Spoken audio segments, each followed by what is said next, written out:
Let's bring in Senate Minority Leader Mitch McConnell. Senator, always good to have you with us. Thanks for being here on this very big day in American politics. And I do want to get in the next segment down to some of the nitty-gritty of this bill that Aisha just reported on. But if you will, I'd like to start with the big picture. Over at the White House, President Biden arrived in the middle of the night last night and got word that, indeed, Glenn Youngkin would be the next governor of Virginia. What do you think the big picture takeaway for this president should be? Well, actually, even more significant than Virginia is New Jersey. We were not even competitive in the governor's race up there, and yet the Republican candidate, whom no one knew, almost won. I think what we can safely say about New Jersey and to some extent in Virginia, it was a referendum on the popularity of the Biden administration and what they're trying to do. I would argue that had they already passed this reckless tax and spending bill, they'd have lost worse. I think what the American people are saying, don't do that.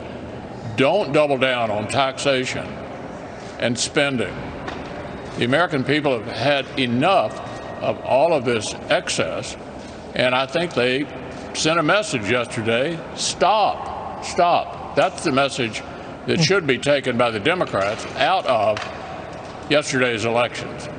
Do you think there's any chance that the president sees it that way, or will he be listening to these voices that say we need to double down and jam this thing through as soon as we can? Oh, I think that's what they'll argue. I think Pelosi and Schumer and the president will argue that what people are really saying is, why don't you get this done? I think that's a misinterpretation of what happened yesterday. I don't think it was about the Democrats' failure to do it. I think it was because people didn't like that they were trying to do it. And getting a result on this massive, reckless tax and spending bill is not going to improve their position with the American people. So where do you think this bill goes? Senator Manchin came out today reacting to the reinsertion of 4 weeks of paid family leave into that bill, saying that he's going to have to take a look at it, that he didn't know that they had done that. Where do you think this is going, and when do you expect to vote? Well, Manchin and Sinema will determine the composition of the final vote.